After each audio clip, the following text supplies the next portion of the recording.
हाँ भाइयों, समझ में नहीं आता। हनुमान जी की उत्पत्ति के बारे में कई तरह की बातें इनके शास्त्र और पुराणों में लिखी हुई है, तो ये पता नहीं लगता इसमें कौन सी सत्य है या असत्य है।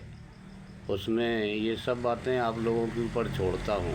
मेरे कुछ सुझाव हैं वो इस तरह से हैं, मेरे तर्क हैं कुछ इस तरह के से हैं कि लोग कहते हैं कि हनुमान जी की उत्पत्ति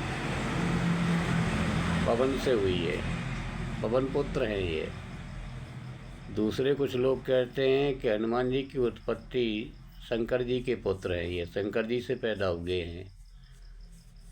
तीसरी बात, अंजनी पुत्र भी कहते हैं कि अंजनी पुत्र हैं। और अंजनी के बारे में ये बताया जाता है कि अंजनी की जो माता थी वो जंगल में एक बंद कोठरी के अंदर रहती थी। उसमें एक सुराख था सिर्फ, और उसके अलावा कोई दरवाज़ा वगैरह नहीं था उसमें।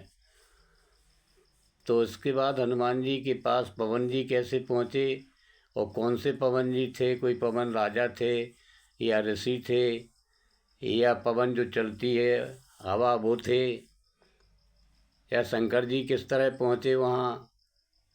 ये भी कहा जाता है कि अंजनी के पुत्र जो हनुमान पैदा हुए हैं उनकी उत्पत्ति उनकी माता के कान से हुई है। कान के द्वारा उनके अंदर बीज भेजा गया और उनकी उत्पत्ति हो गई। तो ये भी सत्य नहीं लगता, क्योंकि कान से उत्पत्ति हो ही नहीं सकती। तो ये सब बातें हमें मिथ लगती हैं। कृपया आप लोग बताएं।